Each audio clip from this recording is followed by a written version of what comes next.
Hi, this is Laurie Laizure from Interior Design Community, and I have Nile here with me. Hi, Nile. Hello. And of course, we have this awesome, amazing guest, Austin Handler, who is just the most cool guy. You're going to love him so much, and he has some great information for you. Hi, Austin. Tell us about your business, about your wife and your business together. And we want to hear everything. Hi, all. Nice to be here. Thanks for having us. Me. Yes, yes. Um, where do you want to start? I don't know. Well, tell us about your business. We'll start off telling about your core business in the Hamptons. Okay. My wife Jennifer and I met in 2001 in New York City. We moved out to the Hamptons and got married late 2002 and launched an interior design business out there. That her background was interior design. She'd had a fabric and drapery store, and before that, a custom upholstery furniture store in Manhattan and Tribeca, and prior to that in Soho. And when we met, she wanted to get back into interior design and was building a house for her and designing a house for her mother out in Southampton, and got to fall in love with that area. So when we started talking about moving in together, getting married, what that whole next chapter of our life was going to look like, we started considering moving out to the Hamptons. Um, so that's what we ended up doing in late 2002.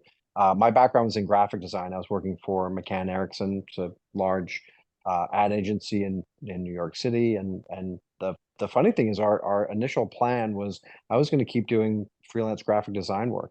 Um, and uh, and I would design her website and her business cards. And I was also a photographer, so I'd photograph her projects. And then the joke was, and if things got really busy and she had to go install a house and someone had to go meet an appliance delivery, I would help out.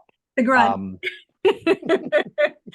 what ended up happening was I started helping her with the business, and we got an opportunity to do a show house. It was the first idea house that was put on by Hamptons Cottages and Gardens magazine. And Jennifer was a little. It's funny. She thought she didn't want to do it because it wasn't the Hampton Designer Show House, which was the big prestigious one. And I said, "Sweetie, I last time I checked, we opened our doors 5 minutes ago, and the Hampton Designer Show House is not knocking on the door just yet, asking us to do a room. So maybe let's do the one that we are being asked to do." Um, and she's like, "Well, she's like, I know how these things go. It's a lot of work, and you have to help me." I'm like, "Yeah, sure, I'll help you." And that sort of jumped us into working together. Um, and then the funny story about that was um, the room that we designed at that show house ended up being published on the front page of the New York Times House and Home section. Um, and which was it's not usual that the New York Times even covers show houses, and the fact that they ran from the whole show house, they ran three photos, sort of a small photo of a bathroom, a medium photo of the living room, and a huge center photo of the media room, which we designed sort of like as a den. Um, I mean, it just Jennifer's sister called. She was like, "You guys need to buy 10 copies of the New York Times right now." So of course we did, and we understood what she was freaking out about. And from that point on, that's when the phone sort of started really ringing.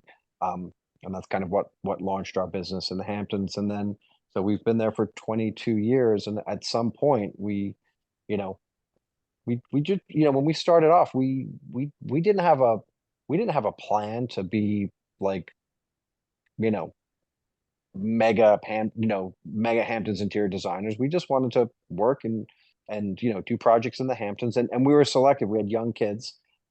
We had kids very 5 minutes into being married. Um, and so our plan was to just stay local and just work in the Hamptons and specialize in that. And I mean, if you think about it, very fortunate enough that we had enough work just in within 20 minutes of where we live to be able to just work in that area. So we could be around for our kids and not constantly be on the road and traveling. So that was really our plan, just to make a nice living. Um, and what happened probably 6, 8 years into being out there and doing what we were doing. Um, we were start we advertised, we did a variety of things, but we started getting referrals from lots and lots of real estate brokers, some that we knew and a lot that we didn't even know. I mean, we heard their names, but and so at some point, like I started asking them, like, how did you come across us? And they're like, oh, you just everyone knows, like you're like the go-to, Hamptons designers. And Jennifer and I looked at each other, we're like, oh, well, I don't know how that happened, but okay, I'll take that. That's Um, not a bad place to be, though, right? it's not.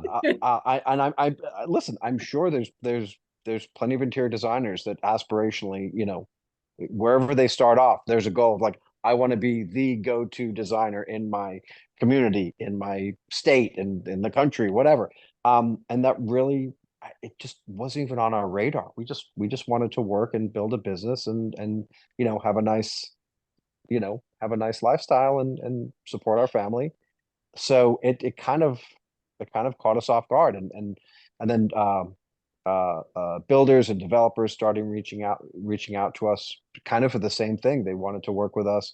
They wanted our input on houses they were building, on developments they were building, because they wanted to capture the sort of quintessential Hamptons feel. And just the word on the street was we were the people that really had a handle on what was hot in the Hamptons.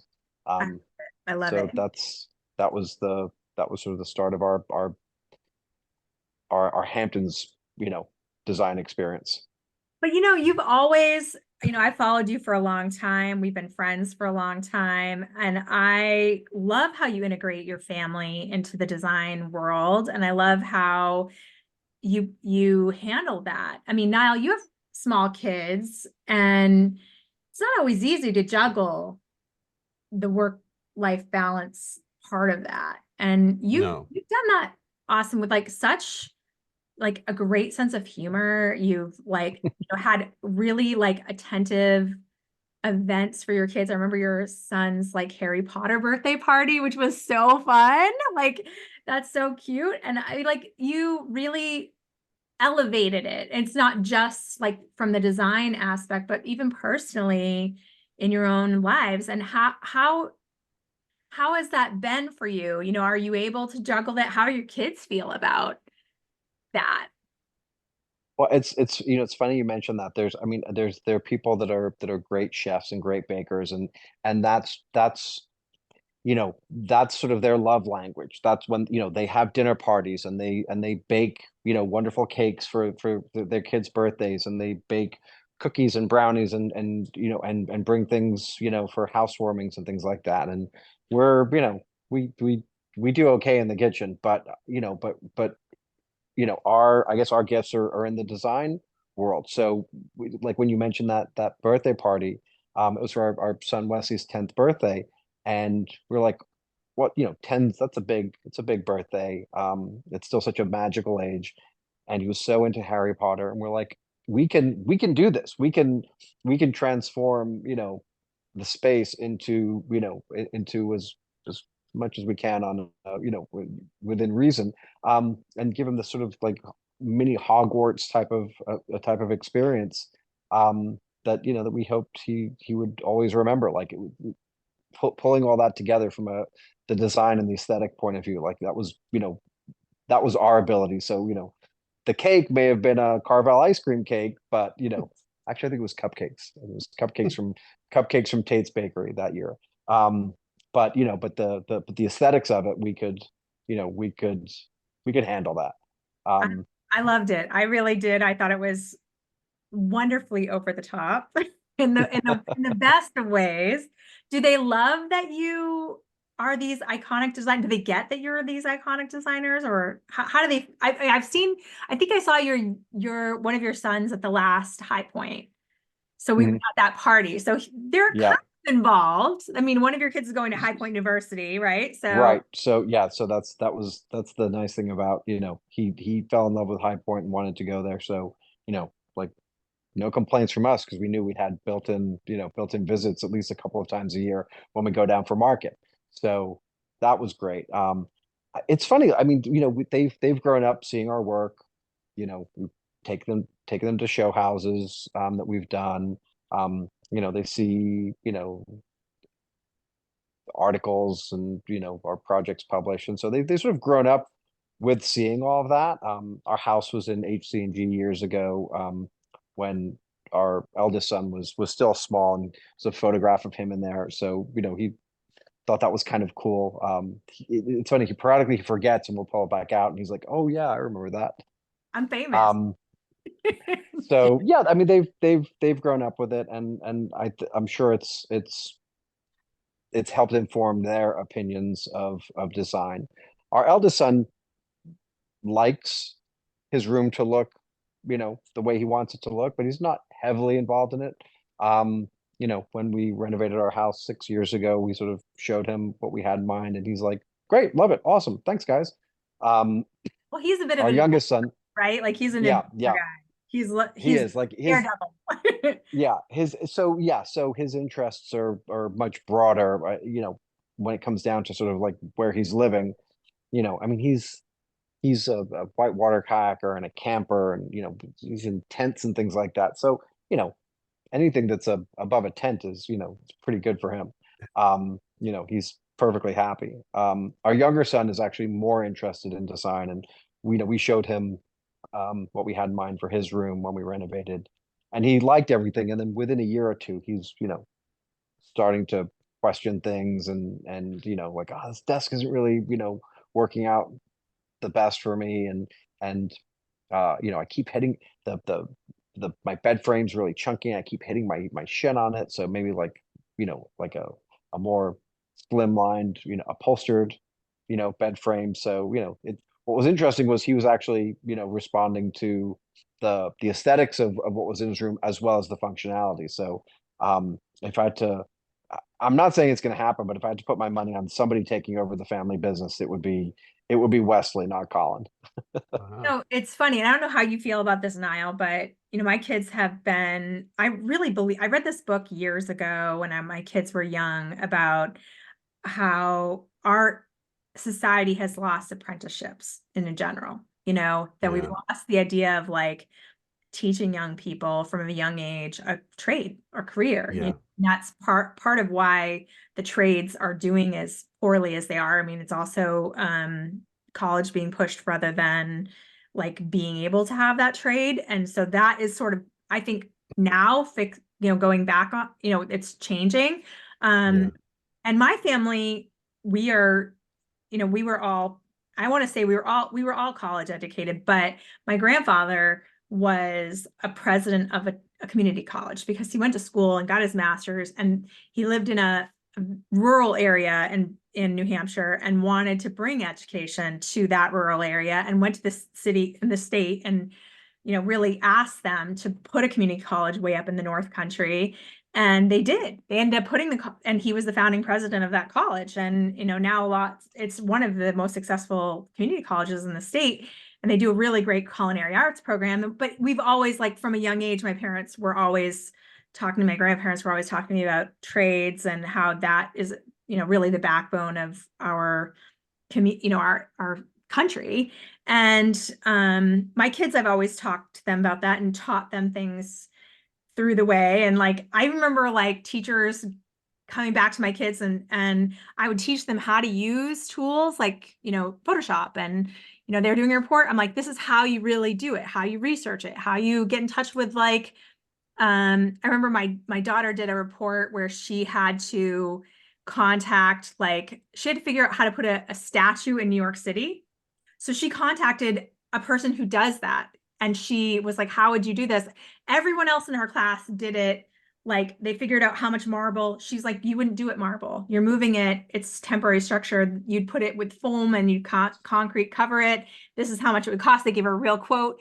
So it was like, she got a different experience because we were giving her that different experience. And I feel like you're doing that same thing, as you're really trying to involve your kids in the business, getting them exposed to what what they need to know. I think there are a lot of designers Yeah, it's, in that same I boat. think, well, I think that's the thing. I joked. I don't think either of our kids are going to go into the family business, but but it obviously, design's important to us. So, we try to educate them with what we're doing, both in our house, when we go to show houses, when we go to museums or historic places. We, try to, imbue an appreciation for history, architecture of Culture. places, and hopefully it all seeps in Well, it doesn't to some matter if they degree. go into design. It matters that they're exposed They to, can appreciate it. yeah, Mhm. they're understanding how So this runs, really. you mentioned the lack of people going into the trades, and it's so funny. So we were talking a little bit about, I mentioned Colin's a big whitewater kayaker. So the summer between his junior and senior year, he came to us and he said, I've heard about this amazing traveling boarding school where you can go and um you do lessons in the morning and you kayak in the afternoon. Um, can I go? And we're like, you've been going to this school since you were in first grade. Like, you're going to graduate from your school. Like, no, you're not just going to you're not going to transfer and do you like your last semester. You got to, do your senior project. You've got to do college applications. You got to get into college. Like, no, absolutely not. So we shut that down. And then a couple days later, Jennifer and I were talking. We're like, well, I mean, it's his passion. Maybe there's some way that we can make this work. So we first thing we did was we called his school and said, "Here's what he wants to do. It's not going to be for the whole year, but second semester, um, could you, Chelsea, second semester, if he's passing all his classes, college application, senior project, all of that. If he does all of that, here's the school. Look at the curriculum. Could you transfer the credits back so we can do that and then come back and graduate from the school?" And they looked at it. They said, yes, great. So we told Colin, can't go for the whole year, but second semester, um, this is totally on the table. You just have to do all the things you need to do. He did all the things. He went. It was a life-changing experience.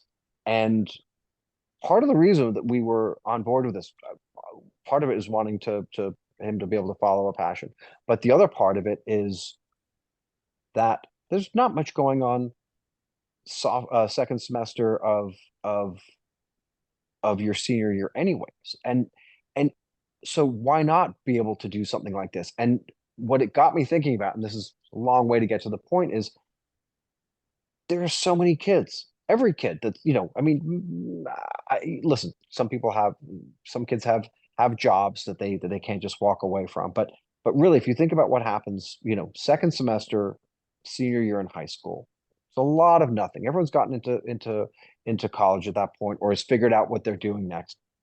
How great would it be for nationally, for second semester, senior year, have kids do something, whether it's pursue an athletic endeavor like Colin did, whether it's do a volunteer you know semester, whether it's do an apprenticeship or an internship. um, there are so many interesting things that they could spend their time, that 2-3 months before they graduate. I feel like not only would it be so enriching, I feel like it would almost be a way to learn something, but also give them an opportunity to grow up. I feel like you're going to have kids that end up going away to college with a stronger idea of what they're interested in or maybe not interested in. Um, Send someone to an apprenticeship, they can learn something. They may not end up pursuing that as a career, but if they've made something, if they've learned how to create something, um, that's something that will stay with them. So I know it's a kind of a pipe dream idea, but No, it's it's it's huge. it's one of those things where it's if you just flipped a switch and that became a thing, I think it would be so much healthier for kids as they graduate high school and go on to whatever's next. We had Yeah. a couple of girls that came to live with us for a few weeks, like almost a month.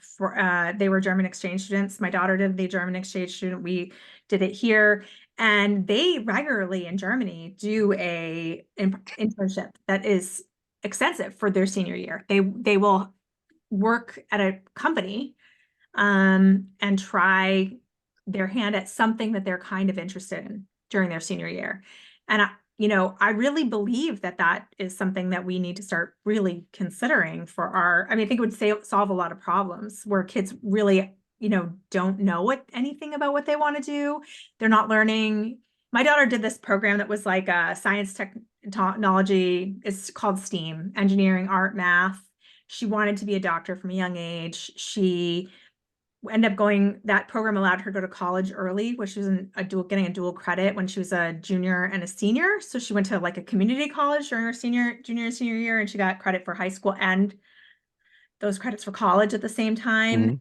And, I wouldn't have my other kids, I would not have wanted them to do that because they weren't like as self-motivated as she was.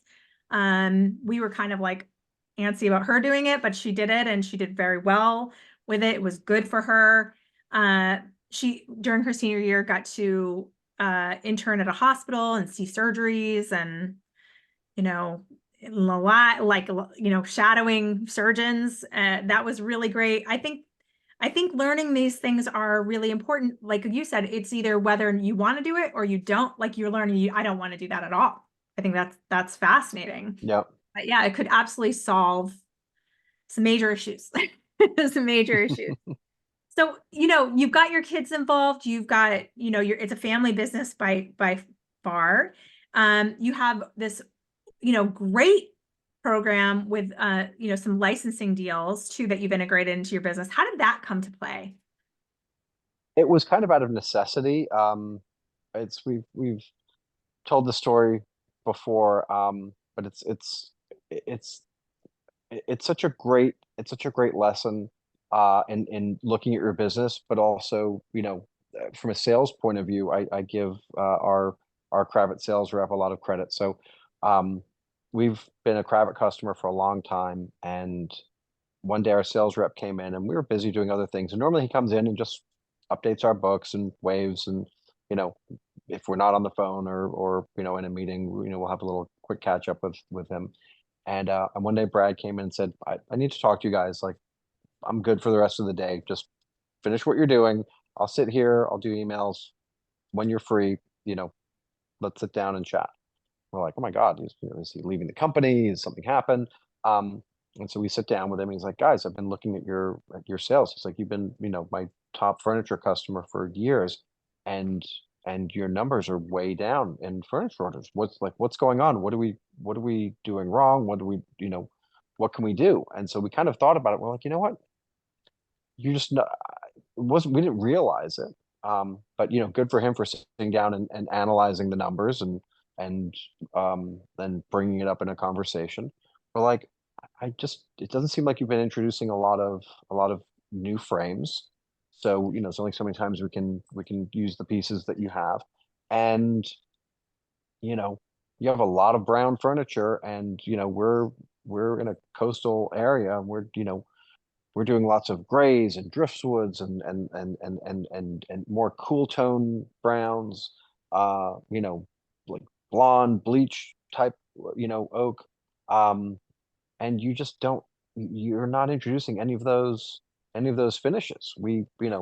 So it's kind of hard for us to even find finishes that we like for these frames.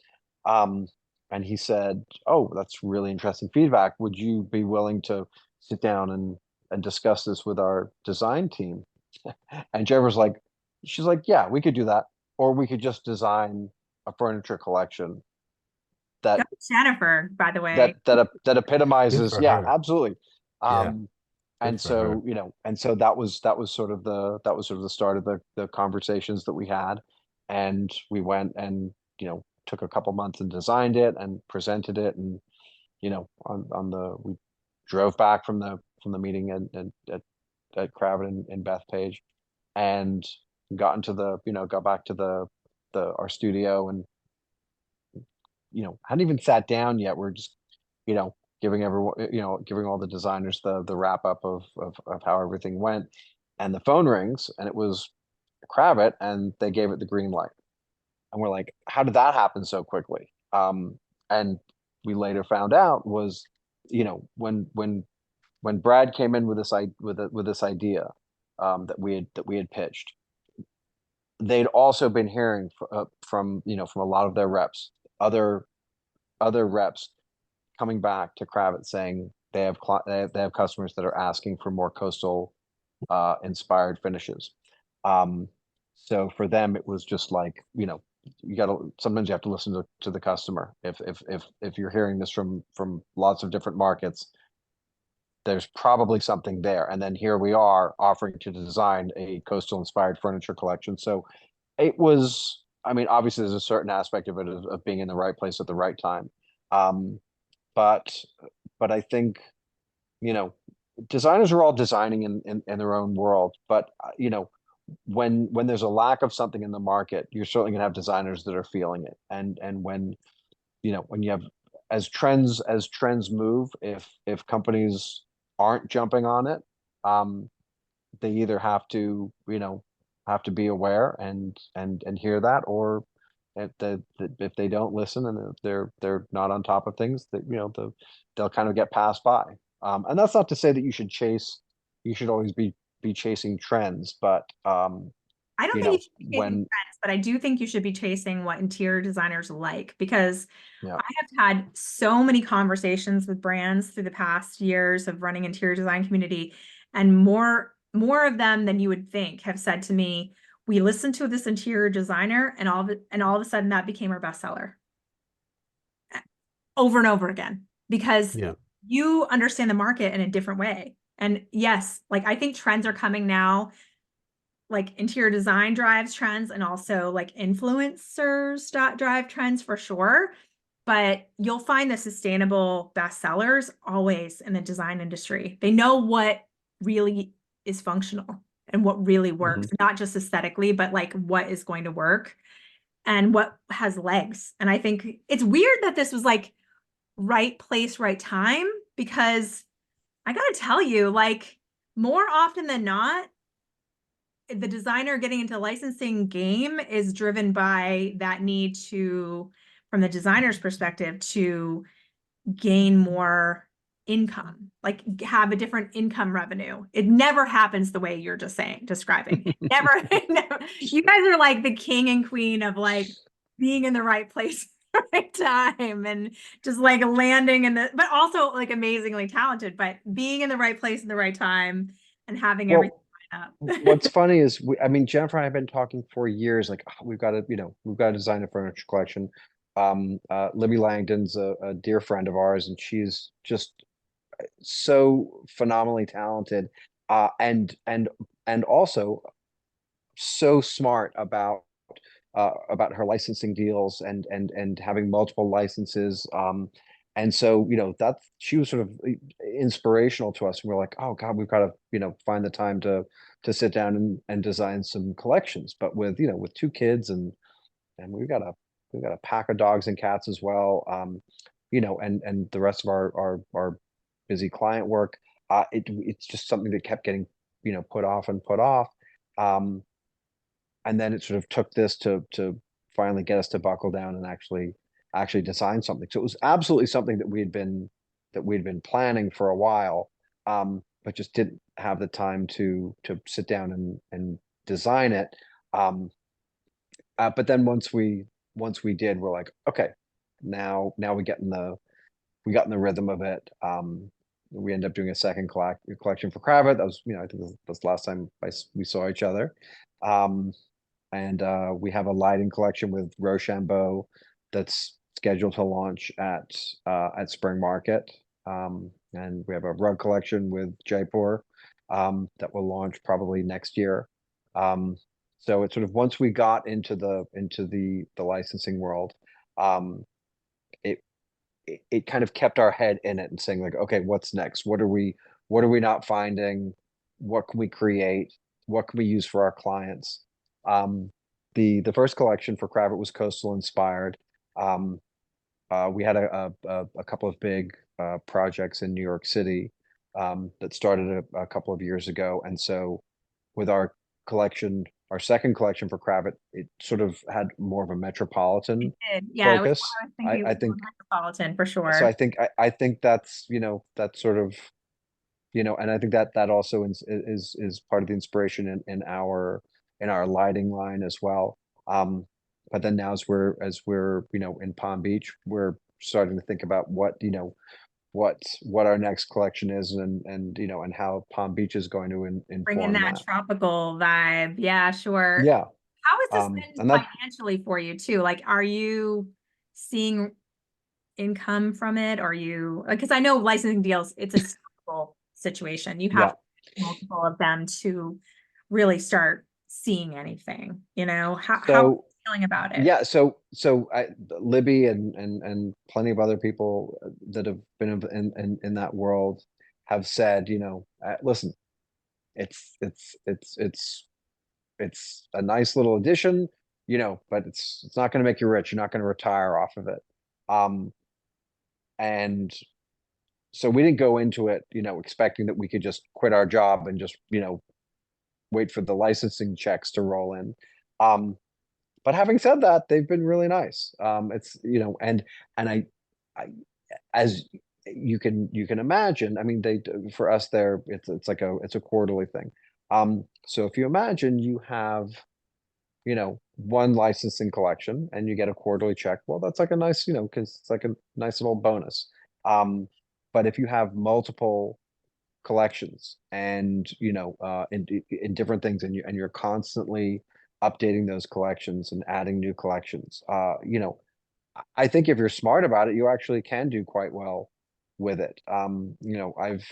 It's like an I know they're with those residuals, right? You're just like, yeah. you get, And what's great about it is it's the work is all front loaded. So you spend a year, 2 years working on this, and for nothing, and then it's finally done, and then all you have to do is do a little promotion, and well, you do a and great job with promotion. No offense. Like you do actually. well, Not just a little bit. we You we do it to the it's we try. We don't want to hit people over the head with anything, no, but but you make it we fun. try. You make it Yeah, inclusive. we try and make it fun. Like we're fun people. We like to have fun.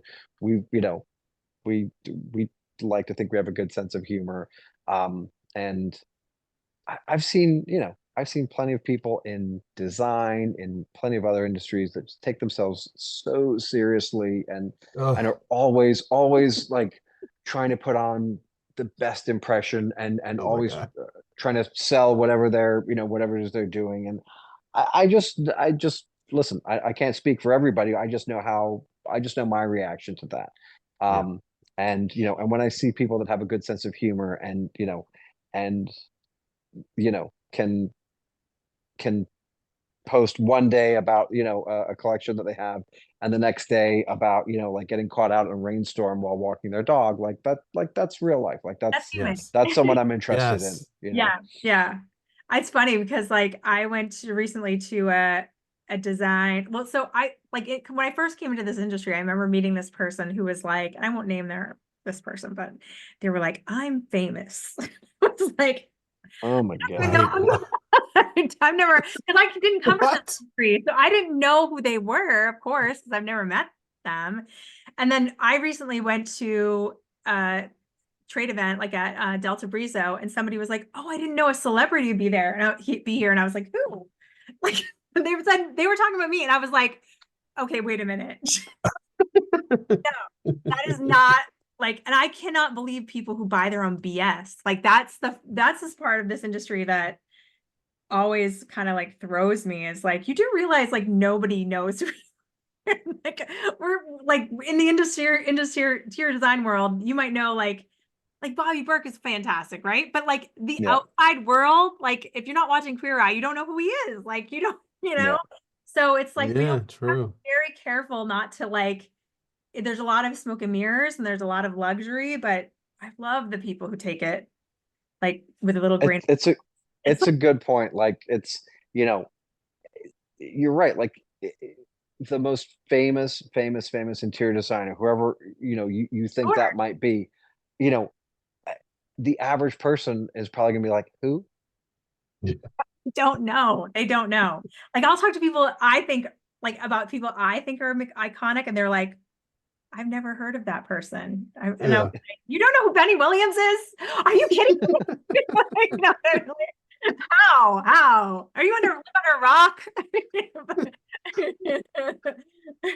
But it's just I feel like that's exact same thing happened. I think we at a Hampton designer show house, we were using a cravat fabric that part of a Jonathan Adler collection. And I feel like I was, talking with some friends that were asking about the show house, and I'm like, oh, we're using a Jonathan Adler fabric. They're like, who? I'm who? like, and he has stores as well. He has Yeah, product like, yeah. and I'm like, how do you not know Oh who my, oh Jonathan my Adler God. is? But that's the point. Like even the most famous interior designer, not necessarily famous in the, Outside of design. outside of that world. Yeah. So you Be definitely, careful. you definitely don't need to, to pull the whole, don't you know who I am card. That's a little I silly think it's so because truthfully, a lot of people probably don't. no. And I think it's really, really weird about this. That's the one weird thing that I think I found about this industry is some people who really, start to believe it. Like they start to think like I'm famous. And you go to meet them at the trade show and they're like, I'm very important. Okay. There's a designer who shall remain nameless, but he's been on TV shows. He's you know has collections. I've met him probably half a dozen times, and I get it. I get it. People in that sphere meet tons of people, but like when you've met someone, 5, 6 times, like come on, like You know who I am. you've Yeah. just at least humor me and be like, Like, yeah, oh, sure, like I'm blanking on your name. You're so familiar, like but like it's a little eye rolling when when you get the nice to meet you for the fifth and sixth time. You're like, all right, this is Uh, how we're gonna do this. Okay, all right, buddy. But that's what I love about you is that from day one since I met you, you've been super funny and just down to earth. And it's awesome to see the success that you've had. So I really kind of want to roll into talking about this new showroom because like I'm blown away actually that you're doing this because you're in the Hamptons, it's in Florida. So this is a time in our world where I know showrooms are shutting down right and left. So that alone, it seems scary to me. And then you're managing that somehow across the country. I want to know all the details of how that happened. How did you decide to make that move? So it's your setup is so funny because you're right. It's equal parts insane, but also if you know us, like Jeff and I have been talking about this probably for 6 or 7 years. We've wanted to spend more time down here. We love the aesthetic of design in South Florida. It's completely not what we do in the Hamptons. There's such a rich history of design and architecture down here that we are in love with. So this has been something we've been talking about really 6 or 7 years. We were down here. I mean, this is so ironic. We were down here right before COVID shut down. I mean, we almost canceled our trip down because we're like, "Ooh, this coronavirus thing, I don't know. Seems like it might be getting serious." And then we flew down and nobody else seemed to be worried about it. We're like, all right, maybe That maybe it's is not a big Florida deal. though. That is Florida. Absolutely. It was then and it still is now. Um, but we were down here that weekend before lockdown, and we were looking at houses and we were looking at commercial real estate, and we almost signed a lease on something on the island and on Palm Beach Island, for a small storefront. And our initial plan was to open up an interior design office that would be, relatively small, big enough to have a couple little design vignettes. Our idea is we'll do like a little living room vignette and a little dining room vignette, and you know, and those could also double as, you know, places to sit and meet with clients, and the dining table could be, you know, a sort of a working space if we need to lay out fabrics and things like that. And that was kind of our plan. Then lockdown happened, and as relieved as we were that we didn't sign on the, you know, on the commercial real estate, because it would have been very hard to start outfitting, you know, outfitting that during that time period. Boy, we sure wish we'd bought a house back then, because like the Hamptons, so many people moved to Palm Beach area. So many people moved to the Hamptons during the pandemic and immediately following. So it's driven real estate prices up, but it's also the demand for design services it's always been strong in Palm Beach, but even it surged even more. Um, so then in 2022, we put a ballot in, since we'd opened an office in New York City and we were working on some big um, design projects in New York. We put a ballot in for the Kips Bay, New York show house in 2022. And they couldn't find a house that year. So I think in 2021, they didn't have the show house because of COVID. 2022, they couldn't find a house. So we're like, oh, that's disappointing. Um, and then we said, oh, we called Nazira from the Kips Bay Show House and was like, what? Maybe slide that application, you know, that ballot from the New York Show House over to the Palm Beach Show House. You know, let's circle back to Palm Beach. And so we did the Kips Bay Palm Beach Show House last year. And the space we did got great feedback and attention. And lots of people asking, you know, are you based down here? Do you have a store? Do you have an office down here? And Jeff and I looked at each other. I mean, this is literally the opening of the show house.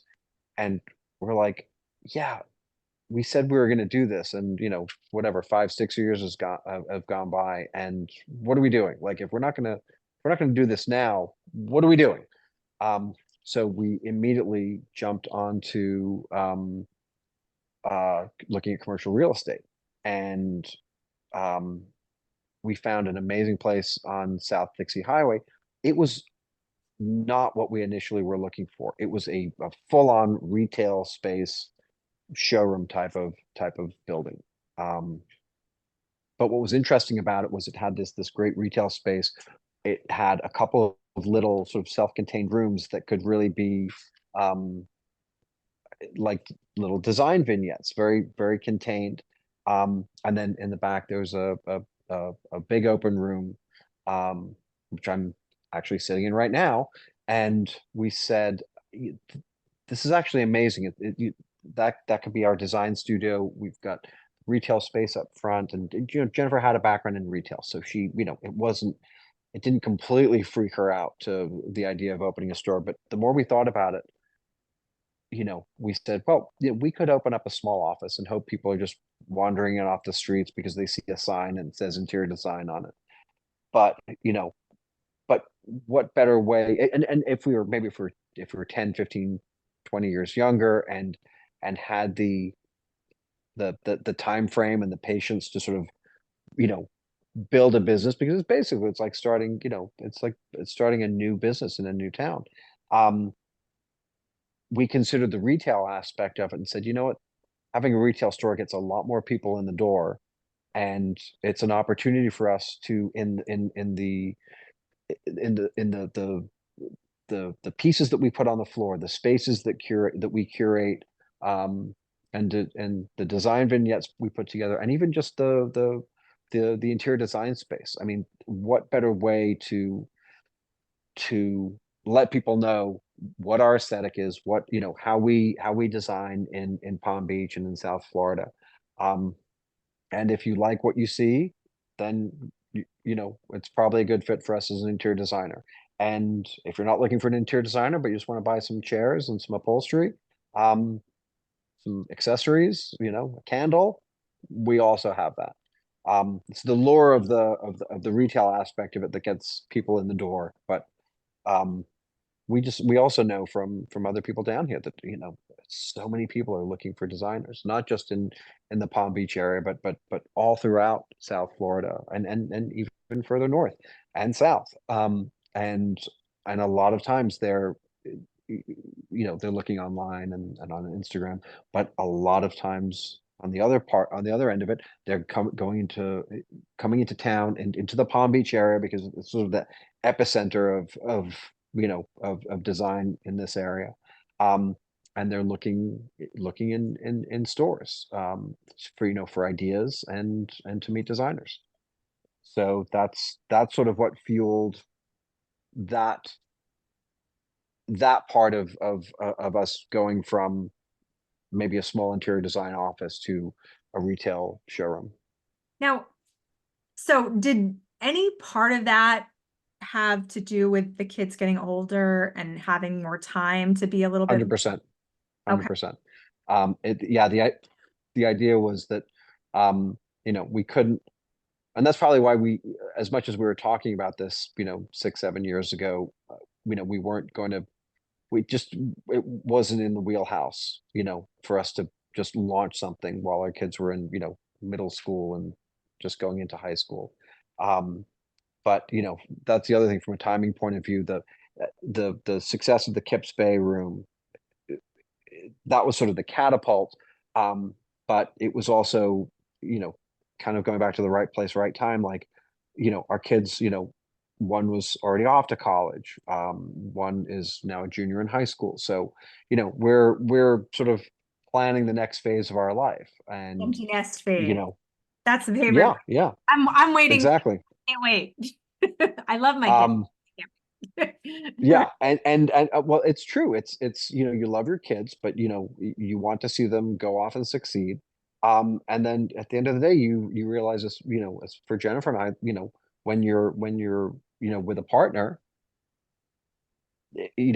not everyone has kids, but if you have kids, like, a big part of your life is raising those kids. But there's also the couple, Sure. that you started off with, and I think if you don't, as a couple, if you don't put a priority on what you love as a couple, and try to find time to do that, and talk about what what you want to do together, it's easy to sort of let all that die. And so, we talk about what we love and what we want to do, where we want to go, and how it's all going to work out, and being able to spend. I mean, I don't, we're not moving full time to Florida. But having said that, once our youngest son Wesley's off to college, and we're not tied to the school calendar the way we have been for the last 20 something years. Um, it would sure nice to be more mobile, and especially be able to spend more time in a warmer climate in the winter. So a big part of this happening now was, part of it was Kips Bay momentum, and part of it was like, let's put the effort and build it now. It's he's our son is my mom lives in Sag Harbor, so she's actually, nice. It's nice that she's nearby, that she can always pop in and help out, and um, make sure there's not wild parties going on while we're, down here working. Totally. I'm sure Wesley was just waiting for us to, run down to Florida for work. Animal House. No, yeah, totally. Risky business. Like, we're all 80s kids, right? We've all seen the movies. And although, you'd be surprised, Ring cameras, definitely That helps. help shut down a lot of ideas before they get going. I know. I'm glad there were no cell phones when I was a teenager. That's for Oh sure. my gosh. But yeah, the idea is putting the effort in now to building it, so that in a year and a half, when he's off to college, like, again, we wanted to take advantage of the momentum, and start working on this, because if we don't do it now, um, it's opportunities may have passed us by. we may not have the energy for it. But it's also, we want to know if it's viable. So, I think the idea also in the timing was, we're still tied to the Hamptons to a certain extent for the next year and a half.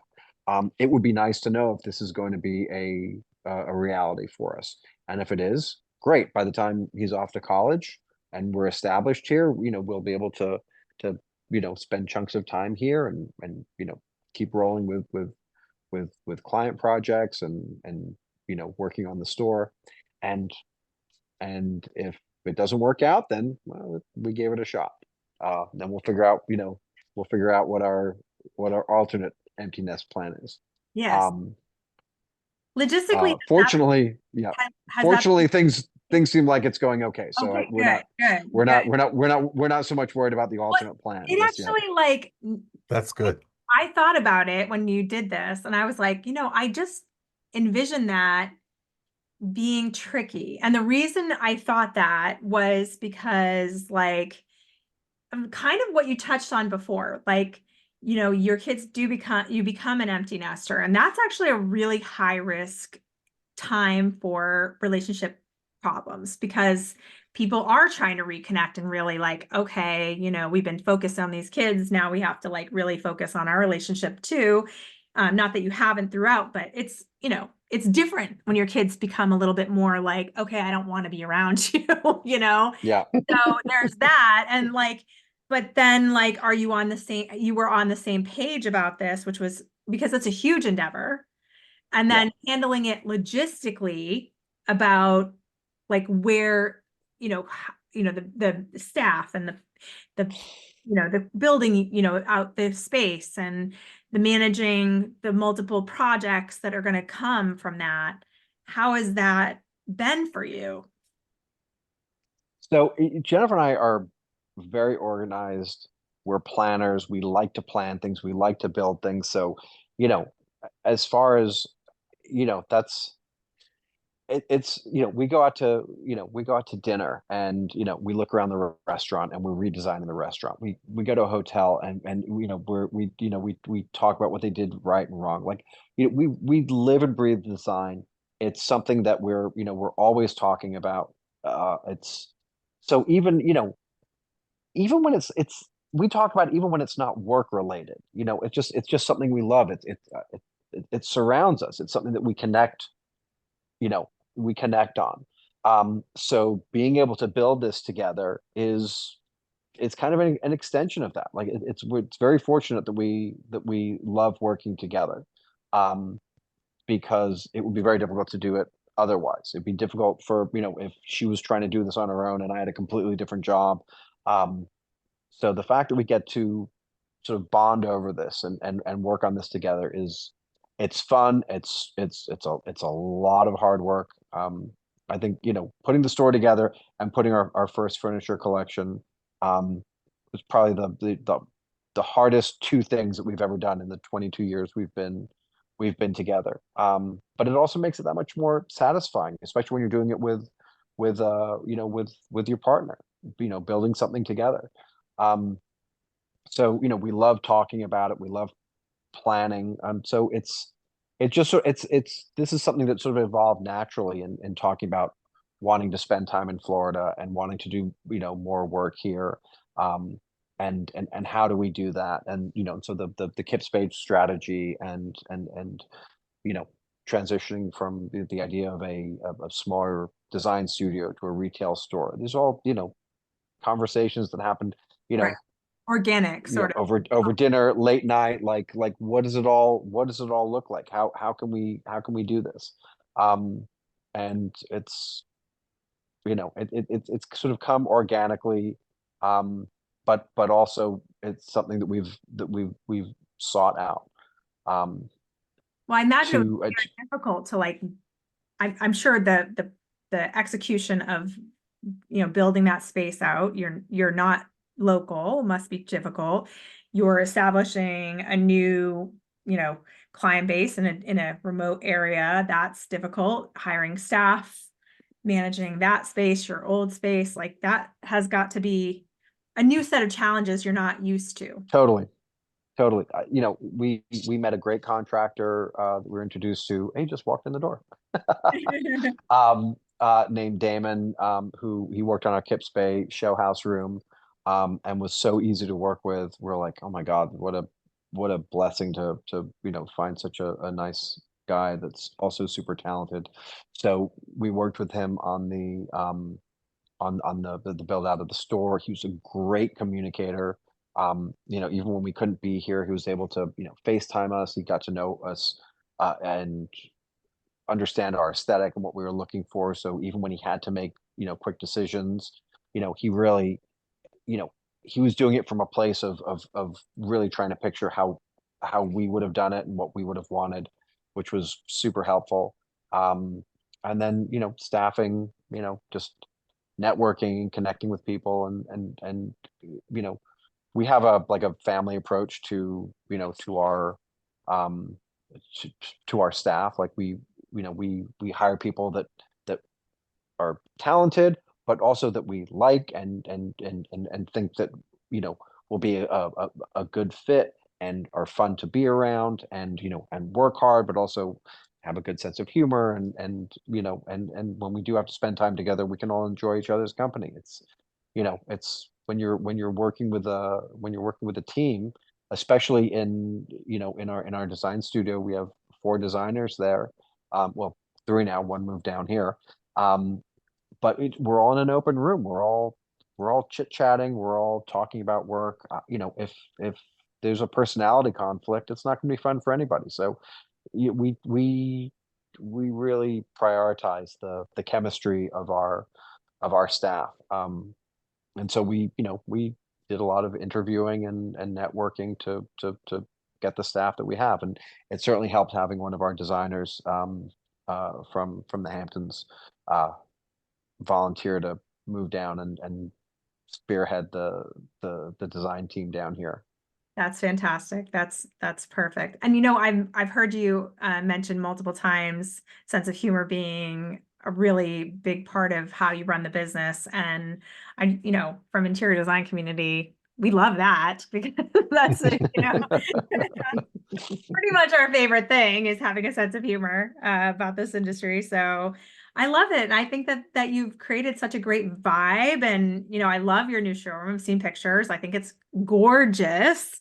So I wish you Thank you. nothing but success. And I know it's going to happen for you because why wouldn't it? I mean, honestly, who would want to That's, you know, we've work with you? well, Yeah, we, you really. know, we said about the showroom, we're like, listen, you know, if the showroom, you know, if it just covers its cost and it leads to, you know, interior design jobs, I'm fine with that.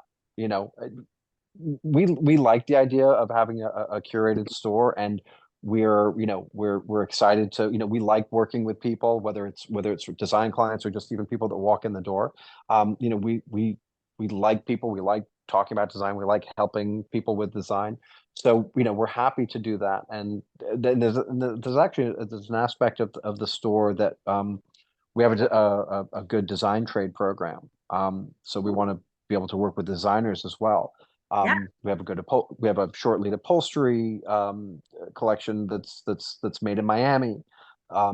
So, you know, we sort of have like control over that. We have a partnership with the Shade Store to do, you know, like full window treatment program. That if you just work with the Shade Store directly, you get a more limited, you know, limited access to what they're able to do. But working through us, we have, you know, full workroom abilities. So, you know, it's we like the idea from talking about a business model of being able to, you know, work with, you know, somebody that just wants to come in and buy a chair or a couple accessories, working with designers that want to come in and order multiple pieces for clients and build that that relationship, and then also build you know, build an interior design business down here. right. Um, and that's so from you were kind of talking before about like from a business model point of view and showrooms closing down, you know, we considered that, and that's why we try to think of this sort of like a 3-prong approach to doing this. It wasn't just sort of like open the doors and hope we sell, you know, enough sofas in a month to pay the bills. Like you know, there's sort of a a a broader strategy in what we're trying to do down here. That's fantastic. Well, I will get word out to designers. I'll do that. You're good at that. Yes. And they should be working with you because you guys are fantastic. So I think, why not? Absolutely. Yeah, I think part of that's what, when we about sorry, what designers. I love when yeah designers go and support designer owned showrooms. That is, and sometimes that is like a tricky thing with the designers because they get a little nervous about, oh, are they going to know my clients or things like that. But I always recommend it because they're going to understand your business. They don't want your clients. Anybody who has a designer who has a to the trade program, they don't want to ruin your business. They want to help you grow your business. They're going to give you ideas you never thought of. They're going to build a community for you to give you access to things you don't know about. They're going to help you with their expertise. And more importantly, they're going to understand your process better than any other showroom out there would understand it. It's kind of why I recommend, my Doma to people, often. It's because Sarah was a designer. She understands from the designer perspective. I mean, there isn't a project management software out there that was made by a designer who already was, so it's like you support designer owned businesses because they will get it and they want to help you. They want you to be successful. exactly. They know, they know that you prioritize the the level of detail that you're looking for. When we did Kips Bay, we got to know people in the community, store owners, other designers, the trade showrooms, and it's been such a warm, welcoming community. That first of all, that was really touching for us. We're not necessarily expecting that, although we kind of should have, because pretty much everyone we've met down here, we just in the industry or not, has been so kind and fun and just really nice to meet all these people. But the design trade, especially down here, has been very. It seems, it really does seem like a close, supportive community. And a few of the shop owners that we met were so supportive in helping us with our room at the show house. The contractor that we met, the wallpaper hanger, who we did use at the show house and then used at the store. So we were sort of referencing that support that we received, and then we thought about other designers that are doing the show house or working on projects down here, and we know what it was like to be down here and not have great resources lined up, but then got to meet people and got to find great tradespeople through references of people in the community. And so that's a big part of what we want our showroom here to be able to do, is to be a resource, especially for designers that are they're out of town, and be able to handle their window treatments and handle a short lead upholstery order because they can't get everything in time. We want to be that support system for designers working down here. Absolutely. That's just fantastic. Well, anyway, we wish you the biggest success. We want all of these designers that are listening to go in and see the showroom, report back and tell us how amazing it is. Thank you, Austin. Thank you, Nile. Thank you. It was great Thank you chatting so with much. you too. All right.